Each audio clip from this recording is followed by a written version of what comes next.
Bonjour à tous, aujourd'hui je vais vous parler du monument des 200 miles de Daytona et notamment de son inauguration. Alors ce qui m'a fait penser à ça, c'est que j'ai fouillé dans un de mes cartons qui est rempli de vieux t-shirts sur lesquels des anciens pilotes américains ont posé leurs dédicaces, donc des t-shirts à leur effigie bien sûr, qu'ils m'ont dédicacé. J'ai pas la place pour tout exposer, donc ça c'est dans un carton. Et au milieu de ce carton, il y avait cette chemise, donc une chemise blanche avec mon nom, mon prénom brodé, Daytona 200 monument, un petit drapeau américain, ceci au dos. Et voilà, donc je vais vous parler de ce monument. C'est un monument sur lequel Dick Clamford a travaillé pendant 8 ans avec sa femme Beverly. Donc Dick Clamford, c'était un ancien pilote qui a gagné les 200 miles de Daytona en 1949, 1951 et 1952. Et il était très attaché, il venait chaque année à la Bike Week de Daytona, et puis il était très, très attaché à l'histoire des courses sur la plage. Donc, de 1937 à 1960, en gros, hein.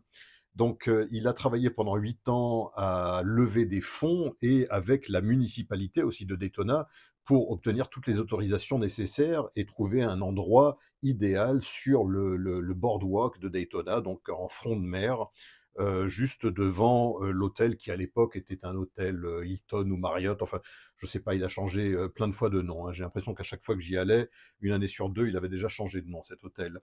Donc, il a effectivement trouvé l'endroit idéal. Il a organisé donc une inauguration le jeudi 7 mars 2002 et j'étais en contact régulier avec Dick Lamfott. Donc, j'avais acheté, si vous voulez, une brique à mon nom pour apporter ma petite contribution financière à ce projet. Donc, tout autour du monument, c'est une sorte de monolithe en granit noir. Autour du monument, il y a donc un parvis avec des centaines de briques au nom des différents donateurs qui ont contribué à ce projet. Donc j'ai apporté ma petite contribution, j'ai eu ma brique à mon nom, et Dick Lamfott, en échange, m'a invité à la grande réception, le grand banquet qu'il y a eu le jour de l'inauguration. Et pour me remercier d'avoir vraiment traversé l'Atlantique et puis d'être moi-même attaché à l'histoire de ces 200 miles, il m'a installé à une table de choix. Donc j'ai ici le plan des tables. Il y avait 55 tables de 10 convives. Voilà. Et donc j'ai eu l'honneur d'être installé à la table numéro 2, donc juste devant l'entrée.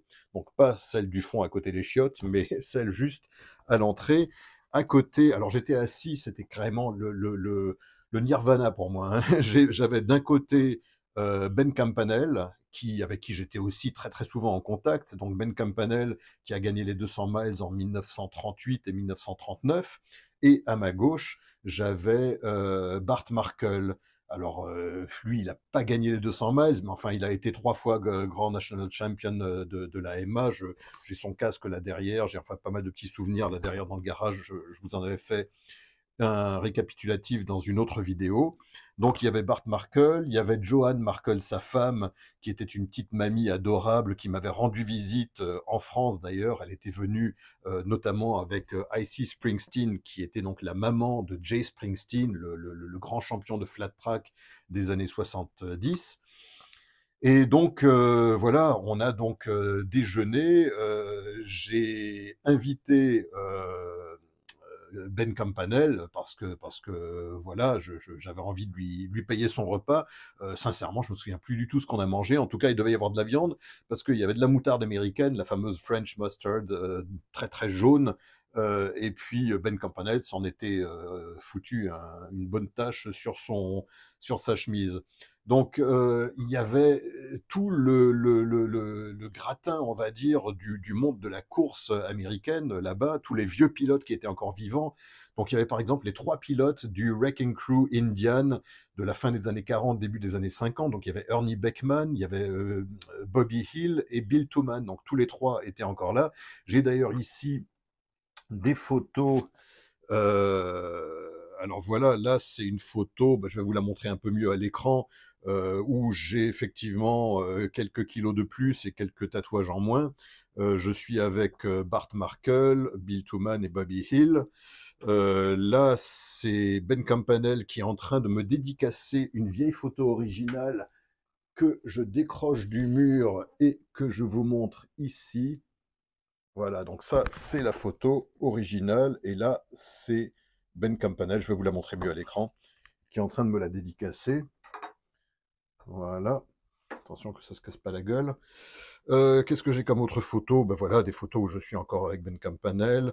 Là, il y a le maire de Daytona de l'époque, qui s'appelait Bud Asher, qui est en train de lever le voile noir pour justement dévoiler le monument. Ensuite, une autre photo avec tous les grands champions. Donc là, il y a plusieurs vainqueurs des 200 miles de Daytona qui sont réunis. Ensuite, on avait fait la petite photo souvenir, là aussi je vais vous la montrer un peu mieux à l'écran, avec Ben Campanell. Et puis j'avais ensuite consacré, bien sûr, un article à Ben Campanell avec cette photo-là, que je vous montre à l'écran également.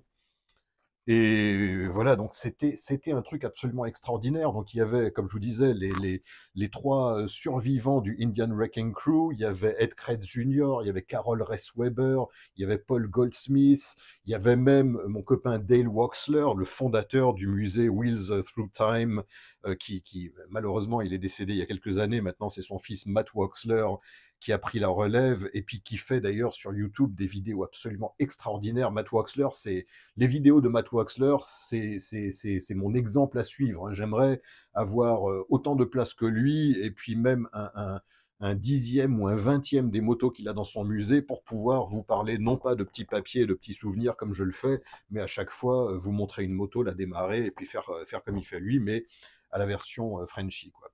Voilà, donc ça, c'était vraiment une journée extraordinaire que je suis pas prêt d'oublier. C'était un honneur extrême. J'étais, je pense, être le seul Français à avoir assisté à ce banquet. Donc on était 500, je vous dis, il y avait quoi? Il y avait 55 tables de 10, donc on était 550, et pas un de plus. Et pourtant, je peux vous dire il y avait des gens qui ont voulu y assister, hein. Dick Lamfott m'avait dit à l'époque qu'il a dû refuser du monde. Donc là, voilà, ça c'est les listes des invités. Donc il y a plusieurs pages de listes.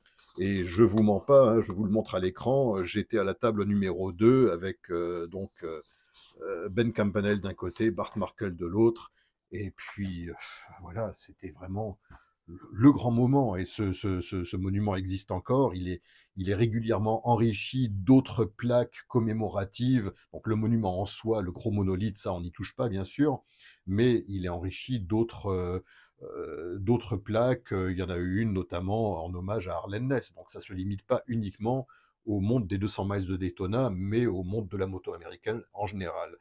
Voilà, donc c'était pas franchement historique ce que je vous ai raconté aujourd'hui, mais c'était une petite tranche de ma vie perso qui m'a vraiment marqué. Et voilà, j'avoue que j'avais oublié l'existence de cette chemise, parce que c'est pas le genre de truc qu'on porte très facilement, hein. Voilà. Bon, allez, je vous laisse et je vous dis à la prochaine. Bye bye.